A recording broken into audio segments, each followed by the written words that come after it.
Hello, मेरा नाम है निकेश और मैं स्वागत करता हूँ आपका अपने चैनल राजधानी स्टडी पॉइंट पे। और आज हम पढ़ने वाले हैं 12th क्लास ज्योग्राफी का अध्याय 7 जिसका नाम है खनिज तथा ऊर्जा संसाधन। इसमें देखिए सबसे पहले समझने वाली बात है खनिज है क्या। यहाँ पे दो चीज़ें हैं, यानी कि दो चीज़ें दी हैं यहाँ पे एक शब्द दिया है, यानी कि दो चीज़ें यहाँ पे सबसे पहले दी है।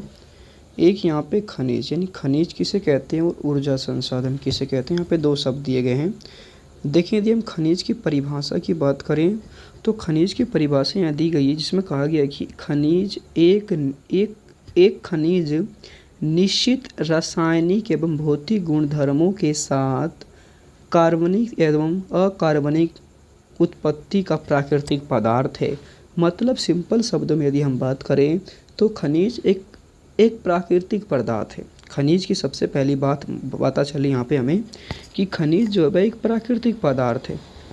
खनिज जो है एक प्राकृतिक पदार्थ है जो ज़मीन के नीचे पाया जाता है और जिसमें रासायनिक एवं भौतिक गुण धर्म, यानी कि जो रासायनिक, जिसमें कि क्या होता है कि जिसमें भौतिक और रासायनिक दोनों गुण धर्म होते हैं।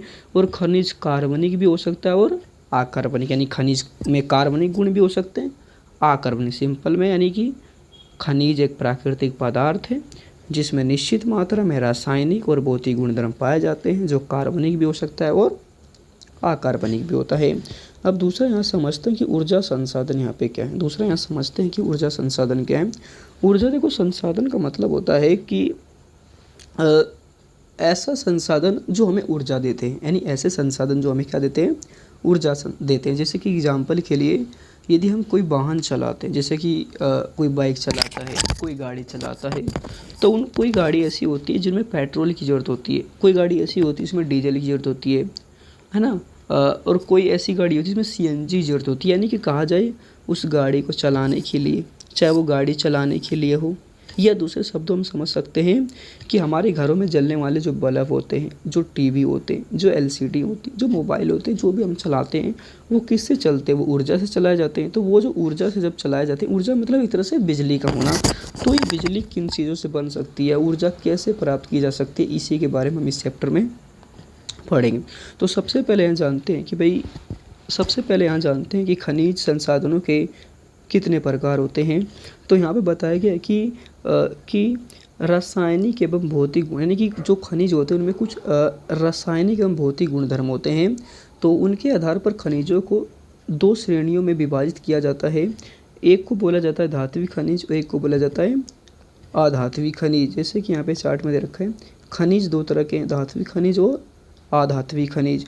उसके बाद धात्विक खनिज को भी दो हिस्सों में बांट दिया गया है। एक धात्विक खनिज दो तरह के, धात्विक खनिज, अधात्विक खनिज। उसके बाद धात्विक खनिज भी दो तरह के, लोह खनिज और अलोह खनिज। उसके बाद अधात्विक खनिज भी, एक होता है ईंधन खनिज और एक होता है अन्य खनिज। ठीक है। जैसे कि फॉर एग्जांपल के लिए यदि हम समझें कि क्या होता है, तो अगर हम बात करें सबसे पहले कि धात्विक खनिज किसे कहते हैं। ठीक है, धात्विक खनिज किसे कहते हैं, तो धात्विक खनिज का मतलब होता है कि वे खनिज जिसमें धातु के अंश होते हैं। मतलब सिंपल सी बात करें तो वे खनिज जिनमें धातु होती है, उन्हें धात्विक खनिज बोलते हैं। अब धातु भी कई तरह की होती है, जैसे कि सोना हो गया, चांदी हो गया, लोहा हो गया, कॉपर हो गया, यानी कि तांबा हो गया, पीतल हो गया। तो ये अलग अलग धातु है। तो उसी आधार पर एक वो धातु होती है जिसमें लोहा होता है। उसी तरह से यानी कि धात्विक खनिज यानी वो एक खनिज जिसमें धातु होती है ना, तो उसे धात्विक खनिज बोलेंगे। लेकिन धातु भी कई तरह की होती है, कोई सोना होता है, किसमें पीतल होता है, तांबा होता है। तो इस तरह से इस धातु को भी दो हिस्सों में बांट दिया, यानी जिसमें लोहा होता है उसको बोल दिया लोह खनिज। ठीक है, जिसमें लोहा होता है उसको बोल दिया लोह खनिज, और जिसमें लोहा नहीं होता उसको बोल दिया अलोह खनिज। जैसे फॉर एग्जांपल यहाँ पे, यानी जिसमें लोहा होता है उसे लोह खनिज, जिसमें लोहा नहीं होता उसे अलोह खनिज। जैसे कि लोहे में जैसे कि आ गया, जैसे कि लोहे में आ जाता है, जैसे कि लोहा आ गया और मैग्नीज, यानी दो खनिज है जिसमें का नाम है, एक लोहा है और एक मैग्नीज है। ये दोनों के दोनों लोह इसके जो है या लोह खनिज के उदाहरण हैं। उसी तरह से अलोह की बात करें तो अलोह में जैसे कि तांबा आ जाता है। तांबा देखो लोहा नहीं है ना, ऑक्साइड तांबा नहीं है, तो ये अलग हो गया। समझ में आ रही है। अब आगे देखते तो आगे देखो अधात्विक खनिज का मतलब क्या होता है। यदि यहाँ पे हम बात करें कि भाई अधात्विक खनिज किसे कहते हैं, ठीक है, अधात्विक खनिज किसे कहते हैं भाई? तो अधात्विक खनिज यानी कि अधात्विक, ठीक है।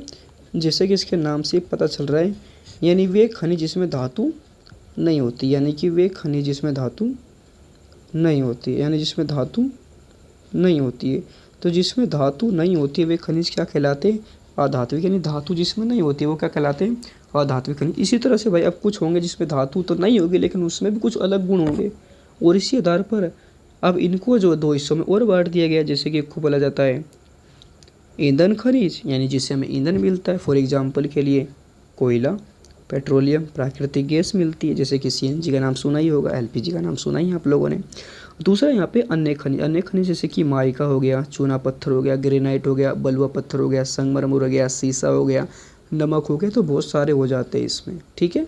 चलो आगे देखते हैं इसमें क्या है। देखो यहाँ कह रहा है धातु के स्रोत, धातु के स्रोत यानी कि जिसमें धातु होती है वे धात्विक खनिज कहलाते हैं। एग्जाम्पल के लिए लोहा, तांबा, सोना, तांबा, सोना धातु उपलब्ध होते हैं तो इन्हें धात्विक खनिज बोलते हैं। उसी तरह से इन्हें धात्विक खनिज की श्रेणी में रखा जाता है। उसके बाद धात्विक खनिजों को लौह एवं अलोह, है ना, तो जो धात्विक खनिज उनको लौह में और अलोह में क्या किया जाता है? विभाजित किया जाता है, यानी कि इनको भी दो हिस्सों में। उसी तरह से अभी देखो लौह, जैसा कि आप जानते हैं लौह है वे सभी प्रकार के खनिज जिनमें लौह अंश यानी जिनमें लोहा होता है वे लौह खनिज कहलाते हैं। जैसे कि लोहा धातु यानी लौह कहलाते हैं, और जिन्हें लौह अंश नहीं होता वे अलोह धात्विक खनिज कहलाते हैं। जैसे कि तांबा हो गया, बॉक्साइट। अब यहाँ पे देखो कुछ बात करता है अधात्विक, यानी कि अब यहाँ पे बात करता है विशेषता की, अधात्विक खनिज या तो कार्बनिक उत्पत्ति की होती है, यानी कह रहे हैं कि अधात्विक। अब दूसरा आता है यहाँ पे अधात्विक खनिज, यानी कह रहे हैं धात्विक खनिज जो है अधात्विक खनिज वो तो या तो कार्बनिक उत्पत्ति यानी जिसमें कार्बन होता है कार्बनिक उत्पत्ति के होंगे, या तो वो अकार्बनिक उत्पत्ति के होंगे। यानी कि धात्विक खनिज या तो कार्बनिक उत्पत्ति के होते हैं जैसे कि जीवाश्म ईंधन, जैसे कि खनिज ईंधन, ठीक है, जिन्हें खनिज ईंधन के नाम से भी जाना जाता है, या ये तो पृथ्वी में दबे प्राणी एवं पादप जीवों से प्राप्त होते हैं जैसे कि कोयला, पेट्रोलियम आदि। अन्य प्रकार के अधात्विक खनिज कार्बनिक उत्पत्ति के होते हैं जैसे कि अभ्रक, चूना पत्थर तथा ग्रेनाइट बोलते हैं जिसे। अब नेक्स्ट यहाँ पे जो है वो है इसकी विशेषता, यानी खनिजों की क्या विशेषता होती है। तो खनिजों की भाई कुछ प्रमुख विशेषता होती है। इनमें से एक विशेषता जो है खनिज की वो है कि ये क्षेत्र में असमान रूप से वितरित होते हैं, कि ये क्षेत्र में जो है असमान रूप से वितरित होते हैं। असमान रूप से वितरित का मतलब है कि जैसे एग्जाम्पल के लिए भारत के कुछ इलाकों में खनिज भाई ज़्यादा पाए जा रहे हैं, कुछ में कम पाए जा रहे हैं, यानी इसमें कम पाए जा रहे हैं, इसमें ज़्यादा पाए जा रहे हैं, तो यहाँ पे कम पाए जा रहे हैं, यहाँ पे ज़्यादा पाए जा रहे हैं। तो कहीं पे भाई तो खनिज होता है तो कहीं पे ज़्यादा होते हैं, कहीं पे कम होते हैं, इसीलिए कह रहा है खनिज जो है वितरित है, यानी कि खनिज कहीं पे ज़्यादा है कहीं पे कम है। तो इसी को बोला कि ये क्षेत्र में असमान रूप से क्या होते हैं, वितरित होते हैं। दूसरी बात करें खनिजों की विशेषता की, दूसरी बात करें तो खनिजों की गुणवत्ता मतलब तो क्वालिटी और मात्रा के बीच प्रतिलोमी संबंध पाया जाता है। यानी जो खनिज होते हैं खनिजों की गुणवत्ता और मात्रा के बीच प्रतिलोमी संबंध पाया जाता है। अर्थात गुणवत्ता वाले यानी कि अर्थात अधिक गुणवत्ता वाले खनिज कम गुणवत्ता वाले खनिजों की तुलना में कम पाए जाते हैं। इसका मतलब यहाँ पे ये कह रहा है कि मान लो कोई खनिज है, कोई खनिज है, मान लो कोई खनिज है, ठीक है ना, कोई खनिज है, एक खनिज ए है और एक खनिज बी है। तो कह रहा है कि ये एक खनिज मान लो इसकी गुणवत्ता अधिक मतलब अच्छी क्वालिटी वाला है, तो यदि ये अच्छी क्वालिटी वाला खनिज है तो ये कम पाया जाता है, भारत में नहीं मतलब कम पाया जाता है, जहाँ भी पाया जाता है ये कम। यानी एक क्वालिटी वाला यानी कि इसकी क्वालिटी अच्छी है, खनिज एक जो इसकी गुणवत्ता अच्छी, तो अच्छी गुणवत्ता वाला खनिज कम पाया जाता है, और ये बी इसकी गुणवत्ता कम है तो कम गुणवत्ता वाला ज़्यादा पाया जाता है। तो यानी कि अच्छी गुणवत्ता वाला कम पाया जाता है और कम गुणवत्ता वाला ज़्यादा पाया जाता है, यही है। और यहाँ पे एक शब्द दिया जिसका मतलब प्रतिलोमी, तो प्रतिलोमी का मतलब भी होता है उल्टा, तो उल्टा यानी कि उल्टा संबंध, यानी कि अधिक गुणवत्ता वाला कम पाया जाता है और कम गुणवत्ता वाला ज़्यादा पाया जाता है। उसके बाद यहाँ पे देखते हैं तीसरी इसकी विशेषता है कि ये सभी खनिज समय के साथ समाप्त हो जाते हैं। जिससे कि हमें पता ही है कि खनिज एक ऐसा पदार्थ है जो एक निश्चित समय के बाद समाप्त हो जाएगा, एक निश्चित समय के बाद समाप्त हो जाएगा, तो इसको बचाना ज़रूरी है इसीलिए। उसके बाद एक और इसकी विशेषता वो है कि इसे बनने में लंबा समय लगता है। ठीक है, तो हमने इसकी 4 विशेषता देखी। सबसे पहले हमने देखा यहाँ पे इसका भाई कि हमने इसकी पहली विशेषता देखी कि असमान रूप से वितरित है। दूसरा हमने देखा कि प्रतिलोमी संबंध यानी कि अधिक गुणवत्ता वाला कम पाया जाता है और कम गुणवत्ता वाला ज़्यादा पाया जाता है। तीसरा हमने देखा कि खनिज समय के साथ समाप्त हो जाता है। चौथा देखा हमने बनने में लंबा समय लगता है। नेक्स्ट यहाँ पे आप समझेंगे भारत में खनिजों का वितरण। अब नेक्स्ट यहाँ पे जो समझेंगे हम वो समझेंगे भारत में खनिजों का वितरण। वितरण का मतलब होता है फैलाव होना। फैलाव का मतलब कि भारत में कहाँ कहाँ पे खनिज पाए जाते हैं और कौन कौन से खनिज पाए जाते हैं। तो इसको भारत को मेन रूप से 3 पट्टियों में बांटा गया। भारत के खनिजों को 3 पट्टियों में बांटा गया, उन्हीं को यहाँ पे समझेंगे। सबसे पहले यहाँ लिखा भाई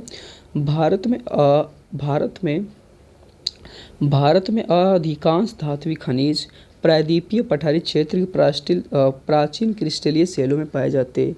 यानी ये कह रहा है कि भारत का जो ये वाला इलाका, ये इलाका मतलब प्रायद्वीप का मतलब होता है ऐसा इलाका, ज़मीन का ऐसा टुकड़ा जो 3 तरफ से ज़मीन से घिरा होता है। ज़मीन का ऐसा यानी कि ज़मीन का ऐसा टुकड़ा या ऐसा भूभाग जो 3 तरफ से पानी से घिरा होता है, उसे बोलते हैं प्रायद्वीप बोलते हैं। उसे क्या बोलते हैं? प्रायद्वीप। तो भारत का ये दक्षिण का प्रायद्वीप कहलाता है। तो ये प्रायद्वीप में भारत के धात्विक खनिज पाए जाते हैं। भारत का जो धात्विक खनिज है वो यहाँ पे पाया जाता है सबसे ज़्यादा, यानी कि कहा जाए तमिलनाडु में, केरल में, कर्नाटक में, आंध्र प्रदेश में, उड़ीसा में। तो यहाँ पे भारत का सबसे ज़्यादा क्या पाया जाता है? धात्विक खनिज पाया जाता है। उसके बाद नेक्स्ट यहाँ पे है, नेक्स्ट कह रहा है कि कोयले का लगभग, कह रहा है कि कोयले का लगभग 97% भाग दामोदर नदी, सोन नदी, महानदी, गोदावरी घाटियों में पाए जाते हैं। यानी कहा जाए तो भारत में जितना कोयला है इसका 97% भाग, भारत में जितना कोयला है इसका 97% भाग 4 नदियों में पाया जाता है। एक नदी का नाम है दामोदर नदी, दूसरी नदी का नाम है सोन नदी, तीसरी नदी का नाम है महानदी, ठीक है, और 4th नदी का नाम है यहाँ पे गोदावरी नदी। ठीक है, 4th नदी का जो यहाँ पे नाम है वो है गोदावरी। यानी कहा जाए 97% कोयला जो 4 नदी की घाटियों में पाया जाता है। एक का नाम है दामोदर नदी, दूसरी का नाम है सोन नदी, तीसरी का नाम है महानदी और 4th का नदी का नाम है गोदावरी नदी।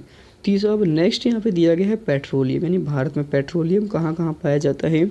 तो पेट्रोलियम की बात करें तो पेट्रोलियम के आरक्षित मतलब था जहाँ पे पेट्रोल पाया जाता है, सिंपल सी बात वही कह रहे हैं। तो पेट्रोलियम के आरक्षित भंडार असम में यानी पेट्रोल कहाँ कहाँ पाया जाता है? असम में, गुजरात में, मुंबई हाई। देखो यहाँ पे मुंबई हाई की बात करें तो मुंबई हाई है क्या? तो मुंबई हाई जो है वो क्या है कि मुंबई शहर से, यानी हमारा जो मुंबई शहर है, इस मुंबई शहर से 160 किलोमीटर अंदर, यानी मुंबई शहर से 160 किलोमीटर अंदर समुंदर के अंदर एक जगह है जहाँ से भारत के द्वारा पेट्रोल निकाला जाता है। यानी भारत जहाँ से अपना पेट्रोल निकालता है उसे मुंबई हाई बोलते हैं। तो यही है, और जो यहाँ पे दिखा भी है कि अरब सागर में हैगा। ठीक है, लेकिन ये तो पुराने हैं। अब नए क्षेत्र यहाँ पे देखो क्या क्षेत्र में पाए जाते हैं। नए आरक्षित क्षेत्र कृष्णा में, गोदावरी नदी तथा कावेरी बेसिनों में पाए जाते हैं। अधिकांश प्रमुख खनिज मंगलोर से कानपुर को जोड़ने वाली रेखा के पूर्व में पाए जाते हैं। अब नेक्स्ट यहाँ पे आता है भारत की प्रमुख खनिज पट्टी, यानी बहुत ही इंपॉर्टेंट टॉपिक है कि भारत की प्रमुख खनिज पट्टियों को बताओ। तो भारत की प्रमुख खनिज पट्टी की बात करें तो भारत की जो है 3 प्रमुख खनिज पट्टी है। इन तीनों खनिज पट्टियों में से पहली खनिज पट्टी का नाम है उत्तर पूर्वी खनिज पट्टी, एक का नाम है उत्तर पूर्वी खनिज पट्टी, दूसरी का नाम है दक्षिण पूर्व खनिज पट्टी और तीसरी का नाम है उत्तर पूर्वी पट्टी। तो इन दोनों में देखते हैं क्या है। सबसे पहली बात करें, यदि यहाँ बात करें सबसे पहली बात करें यहाँ पे उत्तर पूर्वी पट्टी की बात करें तो इस पट्टी के अंतर्गत छोटा नागपुर का इलाका मतलब कि जो भारत का ये वाला इलाका है ना, ठीक है, भारत का जो ये वाला इलाका है, ठीक है, भारत का जो ये वाला इलाका यहाँ पे छोटा नागपुर पठार कहते हैं, नहीं पठार है इसका नाम, हाँ। तो इस वाले इलाके को छोटा नागपुर पठार कहते हैं और इस छोटा नागपुर पठार में कई तरह के खनिज पाए जाते हैं और इस छोटा नागपुर पठार में कई राज्य आते हैं जैसे कि झारखंड आता है, उड़ीसा आता है, पश्चिम बंगाल आता है, छत्तीसगढ़ आता है। और ये जो राज्य हैं ये अपने लौह एवं इस्पात उद्योग के लिए जाने जाते हैं। इस्पात यानी कि यहाँ पे इस्पात बहुत ज़्यादा पाया जाता है, यानी इस्पात का मतलब यहाँ पे लोएस्क जो लोएस्क होता है उससे ही बनाया जाता है इस्पात, तो इस्पात बहुत ज़्यादा यहाँ पाया जाता है। और यहाँ पे खनिज उपलब्ध जैसे कि लोएस्क, यहाँ पे लोएस्क पाया जाता है, कोयला पाया जाता है, मैग्नीज पाया जाता है और यहाँ पे अभ्रक पाया जाता है। उसके बाद यहाँ पे आता है दक्षिण पश्चिम पट्टी, जो इस दक्षिण पश्चिम पट्टी में जो है कर्नाटक राज्य यानी कि कहा जाए तो भारत का जो ये वाला यानी जो भारत का ये वाला इलाका है यहाँ वाले यानी कि कर्नाटक हो गया, गोवा हो गया और तमिलनाडु हो गया। तो ये वाला जो इलाका है ये इसमें आता है, केरल भी इसी में आता है। तो ये वाली जो पट्टी है ये पट्टी लो धातु तथा बॉक्साइट में समृद्ध, यानी यहाँ पे लो धातु और बॉक्साइट बहुत ज़्यादा पाई जाती है और इसके साथ यहाँ पे लो अयस्क, मैग्नीज तथा चूना पत्थर भी पाया जाता है। लेकिन यहाँ पे एक बात हो रही है कि यहाँ पे लिग्नाइट नहीं, लिग्नाइट क्या एक तरह का कोयला है, कोयला यानी 4 तरह का होता है, 4 प्रकार का भारत में पाया जाता है। तो उसमें से एक प्रकार है लिग्नाइट। ये लिग्नाइट कोयला भारत यानी कहा जाए केरल में नहीं, अभाव मतलब होता है कि उसका नहीं होता है, ठीक है। तो ये पट्टियाँ थी, हमने देख ली इसको, ठीक है। अब लास्ट यहाँ पे जो पट्टी आती है, ठीक है, लास्ट पट्टी जो आती है उसको कहते हैं उत्तर पश्चिम पट्टी। और इस उत्तर पश्चिम पट्टी में 2 राज्य मेन रूप से आते हैं, एक का नाम है राजस्थान, दूसरे का नाम है गुजरात।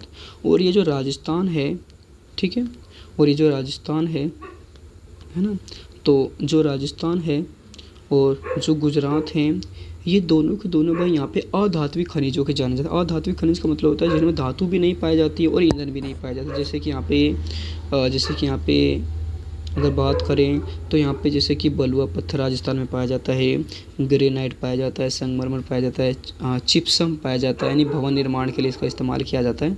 तो और यहाँ पे इसके साथ ही मुल्तानी मिट्टी भी यहाँ पे पाई जाती है। तो ये सारी चीज़ें यहाँ पे पाई जाती हैं। अब यहाँ पे देखो नेक्स्ट यहाँ पे लिखा है कह रहा डोलोमाइट तथा चूना पत्थर सीमेंट उद्योग के लिए कच्चा माल, यानी कहा जाए तो राजस्थान में कई तरह के सीमेंट उद्योग है। बात करें कि सीमेंट उद्योग राजस्थान में कई हैं, तो इसके पीछे सबसे प्रमुख कारण है कि ये कि यहाँ पे जो सीमेंटों के लिए जो कच्चा माल यानी सीमेंट बनाएंगे तो उसके लिए उन्हें क्या चाहिए, चूना पत्थर चाहिए। तो चूना पत्थर आराम से मिल जाता है राजस्थान में, तो इसलिए यहाँ पे ये उद्योग धंधे लगाए गए हैं, ठीक है। उसी तरह से यहाँ पे गुजरात अपने पेट्रोलियम निक्षेपों के लिए जाना जाता है। आप जानते होंगे गुजरात और राजस्थान दोनों में नमक के निक्षेप पाए जाते हैं। और यहाँ पे एक लाइन दिखी जैसे आपने हिस्ट्री में पढ़ा होगा 13वें चैप्टर में, कह रहा है कि महात्मा गांधी द्वारा कब और क्यों दांडी मार्च आयोजित किया गया। जैसे कि हमें पता ही है कि 1930 में गांधी जी द्वारा साबरमती आश्रम से दांडी मार्च निकाला गया था, जो हमने हिस्ट्री में पढ़ा था। क्यों निकाला गया था वो हमें पता ही है कि अंग्रेज़ों ने एक ऐसे कानून बना दिए थे जिसके तहत कोई भी भारतीय ना तो व्यापार के लिए ना तो अपने निजी इस्तेमाल के लिए नमक का उत्पादन कर सकता था। तो इसी के खिलाफ गांधी जी ने अपना जो है पहला या फिर जो भी कहा जा रहा है इस तरह का विरोध करने के लिए अपना सत्याग्रह किया था, जिसका मतलब भी होता है सत्य के लिए आग्रह करना, यानी सत्य प्लस आग्रह, यानी सत्य के लिए आग्रह करना ही सत्याग्रह कहलाता है। जो नीति या जो गांधी जी ने जो ये तरीका था अपना साउथ अफ्रीका से सीख कर भारत में आए थे, तो इन्होंने भारत में इसको आजमाया था। अब नेक्स्ट यहाँ पे देखते हैं वो है हिमालय पट्टी। एक अन्य पट्टी है जहाँ तांबा, सीसा, जस्ता, कोबाल्ट, रंगनतन पाया जाता है। ये पूर्वी और पश्चिमी दोनों भागों में पाए जाते हैं। असम घाटी में खनिज लो तेलों के निक्षेप हैं। इनके अतिरिक्त खनिज तेल संसाधन मुंबई हाई अपठित क्षेत्र में भी पाए जाते हैं।